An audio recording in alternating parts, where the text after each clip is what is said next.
오늘 우리에게 주시는 하나님의 말씀 창세기 15장 1절 말씀부터 6절까지에 있는 말씀 보도록 하겠습니다. 찾으신 줄 알고 제가 봉독해 올립니다.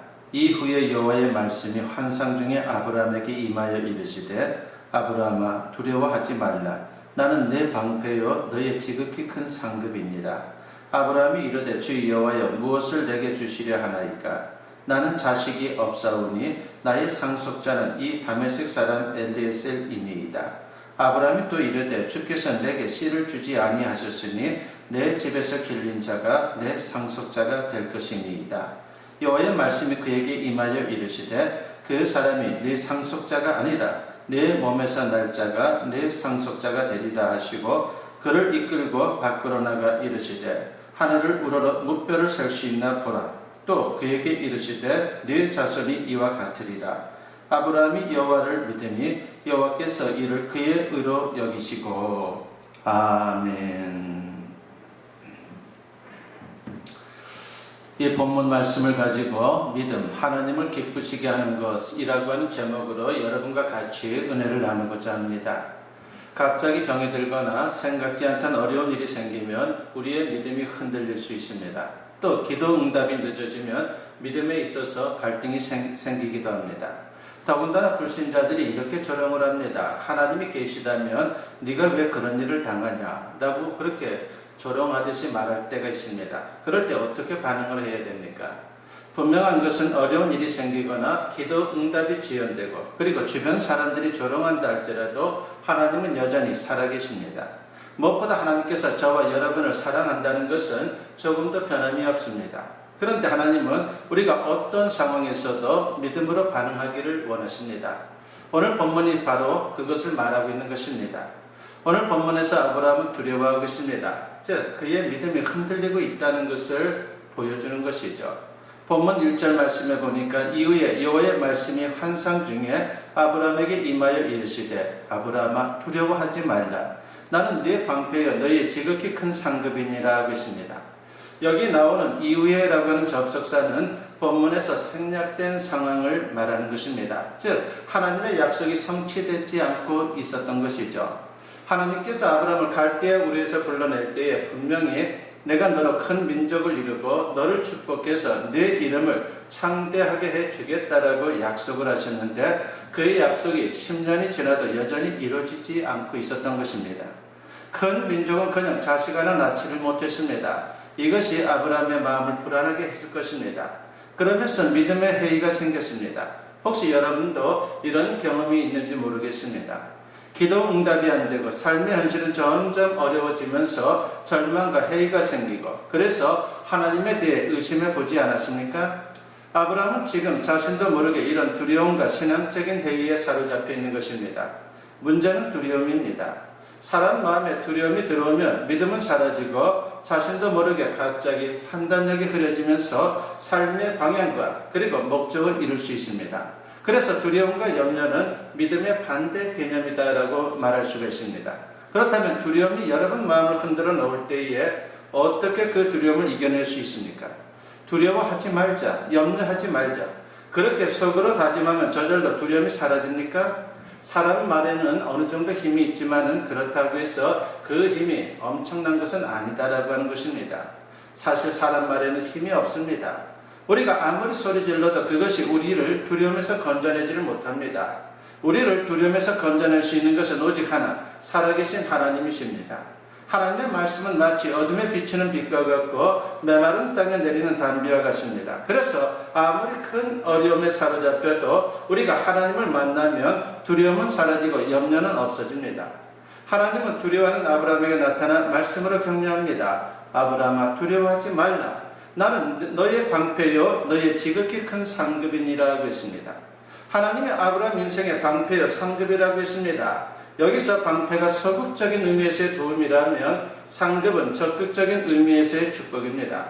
지금까지 아브라함이 경험한 것은 하나님이 그의 방패라는 것입니다. 애굽에 내려갔을 때도 그돌라 오멜가의 전쟁에서도 하나님은 그의 방패가 되어서 모든 위기에서 그를 건져주셨습니다. 또 하나님은 아브라함의 상급, 그의 인생의 축복의 근원이셨습니다. 조카 롯에게 모든 것을 양보했어도 하나님은 그를 축복해서 거부가 되게 하셨습니다. 그러므로 하나님이 함께하면 그 어떤 두려움도 이길 수 있고 하나님의 격려는 넘어진 우리를 다시 일으켜 세울 수 있는 엄청난 힘이 되는 것입니다. 그래서 다른 것은 이뤄도 우리가 하나님만 잃지 않는다면요, 그 어떤 두려움도 그 어떤 염려도 다 이길 수가 있는 것입니다. 우리 역시 아브라함처럼 어느 날 갑자기 실패하거나 건강이 나빠지거나 직장을 잃을 수 있습니다. 생각지 않던 어려움이 다가올 수 있습니다. 그럴 때 다른 것을 찾지 말고 하나님을 찾아야 합니다. 왜냐하면 하나님이 우리의 방패가 되시고 지극히 큰 상급이기 때문입니다. 그런데 아브라함은 믿음이 흔들리자 순간적으로 자기 생각, 인간적인 방법을 내세우게 됩니다. 본문 2절과 3절에 보니까 아브라함이 이르되 주 여호와여 무엇을 내게 주시라 하나이까 나는 자식이 없사오니 나의 상속자는 이 다메섹 사람 엘리에셀이니이다. 아브라함이 또 이르되 주께서 내게 씨를 주지 아니하셨으니 내 집에서 길린 자가 내 상속자가 될 것이니이다 라고 했습니다. 아브라함은 하나님께 투정하듯 불평을 쏟아냅니다. 하나님은 분명 자신에게 큰 민족을 이룰 것이다 라고 그렇게 약속을 하셨는데 아무리 기다려도 자식이 없다는 것이죠. 그래서 아브라함은 자기 생각을 하나님께 말씀드리고 있는 것입니다. 지금까지 믿음으로 살아왔던 그가 갑자기 인간적인 방법으로 돌아온 것입니다. 이것이 바로 문제였던 것이죠. 대부분의 사람들은 믿음이 흔들리면 여기 나와 있는 아브라함처럼 자기 생각, 자기 경험을 앞세우게 됩니다. 우리도 마찬가지죠. 믿음이 경고할 때는 하나님을 바라보고 기도하자고 하다가도 믿음이 흔들리게 되면 아브라함처럼 금방 현실로 바뀌게 됩니다. 그렇다면 아브라함이 내놓은 인간적인 방법은 무엇입니까? 그것은 다메섹 사람 엘리에셀이었습니다. 엘리에셀은 아브라함 집안의 청직입니다. 그런데 그를 상속자로 세우겠다는 것이죠. 그러나 이것은 하나님의 생각과 하나님의 계획이 아닙니다. 그래서 하나님은 아브라함의 인간적인 방법에 대해서 아니다라고 분명히 말씀을 합니다. 본문 4절에 보니까 여호와의 말씀이 그에게 임하여 이르시되 그 사람이 내 상속자가 아니라 내 몸에서 날 자가 내 상속자가 되리라 하시고 라고 했습니다. 하나님은 아브라함에게 그가 아니라 내 몸에서 날 자라고 분명히 말씀합니다. 아브라함은 10년이 지나도록 아들을 낳지 못하자 이제는 틀렸다라고 생각했지만 하나님은 여전히 당신의 약속은 살아있다라고 그렇게 말씀하고 있는 것입니다. 그렇습니다. 헷갈리는 것은 사람 마음이지 하나님이 아닙니다. 하나님의 약속은 변함없고 영원합니다. 믿음이라고 하는 것은 하나님의 약속과 현실을 연결하는 다리입니다. 이것을 달리 말하면 하나님의 능력과 우리의 현실을 이어주는 것은 다른 게 아니라 믿음입니다. 그러므로 믿어야 하나님 크게 일들을 우리 삶에서 경험할 수 있는 것입니다. 그러나 사실 하나님 말씀을 그대로 믿는 것은 쉽지가 않습니다. 때때로 하나님의 말씀은 비현실적인 것처럼 그렇게 보이기도 합니다. 더군다나 말씀하시는 하나님은 우리 눈에 보이지 않습니다. 우리의 상식과 다를 수 있고 우리의 경험하고도 다를 수가 있습니다. 그래서 하나님의 말씀을 있는 그대로 믿고 하나님 크기의 일, 하나님의 기적을 경험하는 것은 사실 말처럼 쉽지가 않습니다.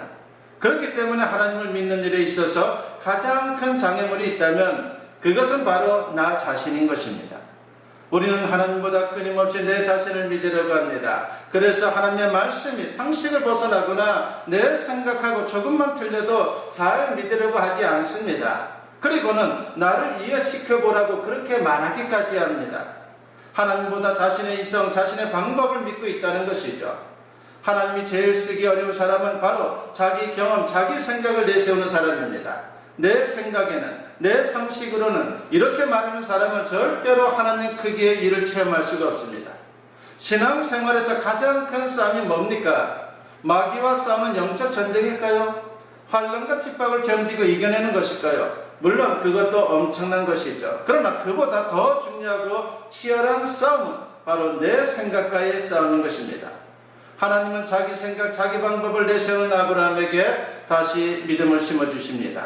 본문 5절에 보니까 그를 이끌고 밖으로 나가 이르시되 하늘을 우러러 무뼈를 셀 수 있나 보라. 또 그에게 이르시되 네 자손이 이와 같으리라 하고 있습니다. 하나님은 아브라함에게 실천과 교육을 하십니다. 하늘의 별들을 바라보는 순간 아브라함 마음에 기적이 일어나기 시작합니다. 찬란히 빛나는 별들을 보는 순간 그동안 의심하고 불안해하고 두려웠던 것들이 순식간에 다 사라졌습니다.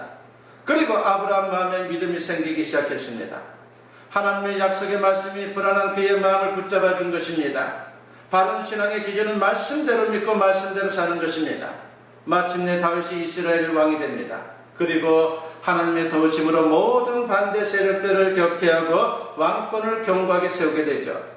그 왕권 수립의 기념으로 그는 예루살렘을 수도로 정하게 됩니다. 그리고 이스라엘을 명실상부한 신정국가로 세우기 위해서 예루살렘에 법궤를 옮겨올 생각을 하게 됩니다. 당시 법궤는 거의 방치되어 있었는데 수도 예루살렘으로 옮겨온다는 것은 정말 좋은 생각이었죠.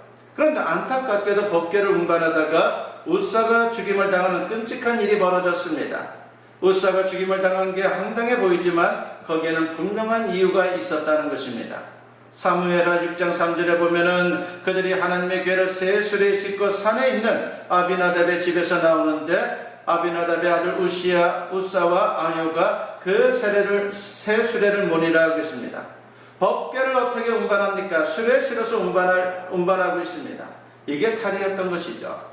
원래 법궤는 사람이 어깨에 메고 운반하는 게 하나님의 법칙이고 하나님의 뜻입니다. 사람들이 생각할 때는 수레, 그것도 새 수레 운반하는 게 좋다라고 생각할 수가 있습니다. 무엇보다 편리하지 않습니까? 그러나 그것은 블레셋을 비롯한 이방인들이 우방의 신상을 운반할 때에 사용하는 그러한 이방인들의 방식입니다.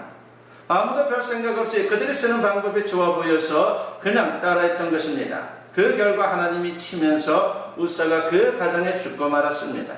왜 이렇게 된 것입니까? 하나님의 말씀을 어겼기 때문이죠.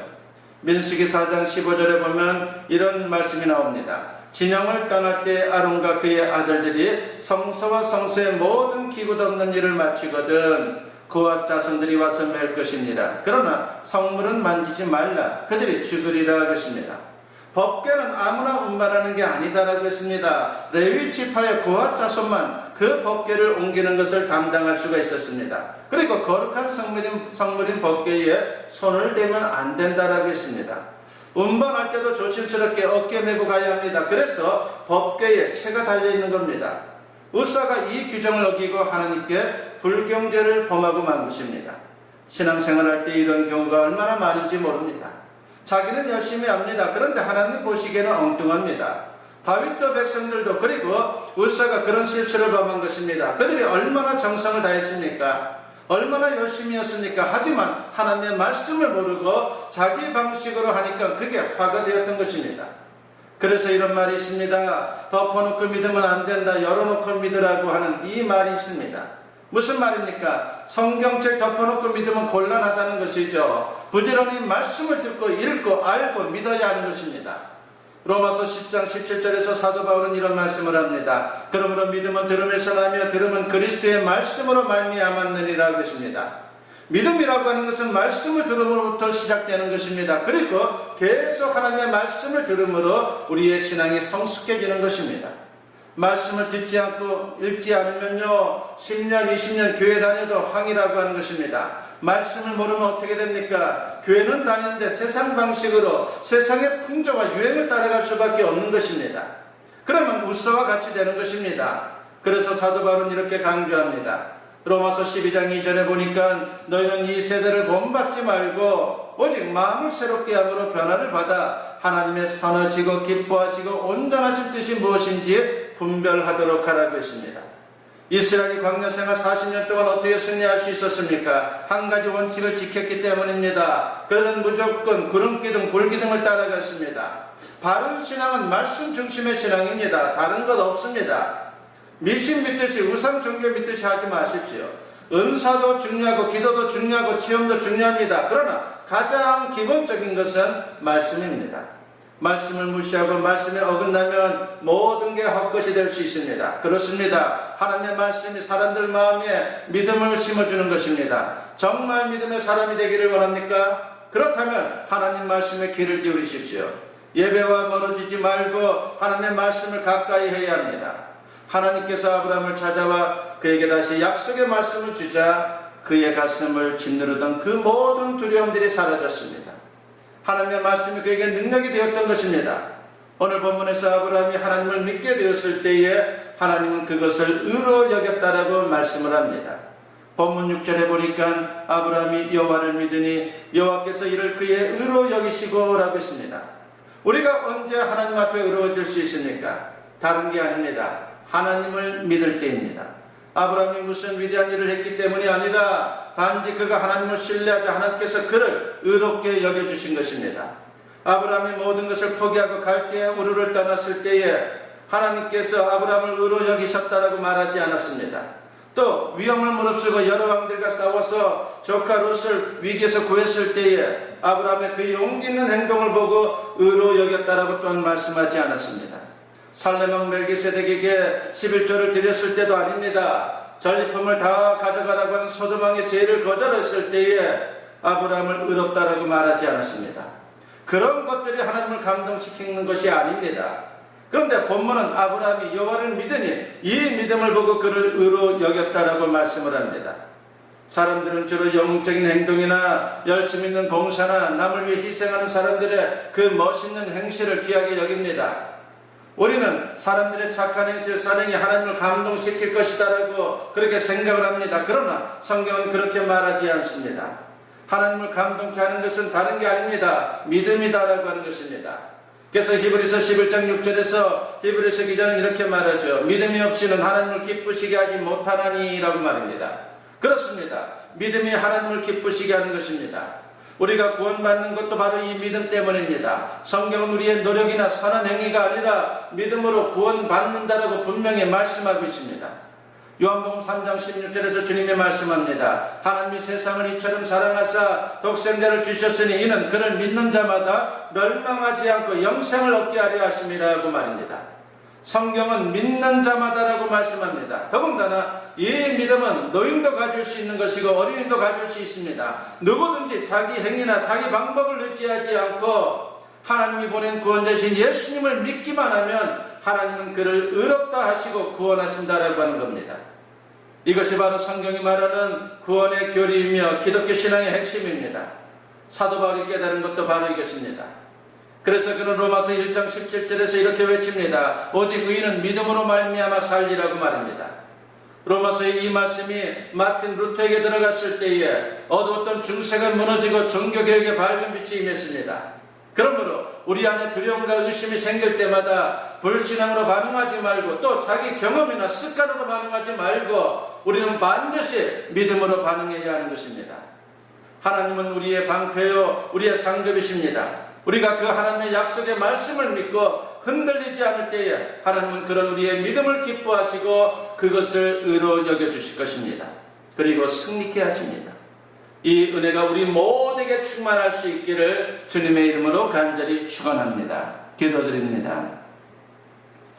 사랑과 은혜가 충만하신 아버지 하나님 감사합니다. 세상을 살면서 두려울 때가 왜 없겠습니까? 그 두려움 속에서도 하나님을 향한 믿음 흔들리지 않게 하시고 오로지 주님 바라보고 주님만 믿고 나아갈 수 있는 우리 모두가 되게 하사 결국 그 모든 두려움을 이겨내고 승리의 인생을 살아가는 하나님의 사람들 되게 하여 주시옵소서. 하나님 말씀이 우리 믿음에 참으로 중요하다라고 했습니다. 말씀을 가까이 하는 것으로 말미암아 우리의 믿음이 더욱더 견고해지게 하시고 그 견고한 믿음을 통해서 주님의 뜻을 이루어갈 뿐만 아니라 주님의 기쁨이 되고 결국 승리의 자리에 설 수 있는 우리 모두가 되게 하여 주시옵소서. 감사드리옵고 예수님의 이름으로 기도드리옵나이다.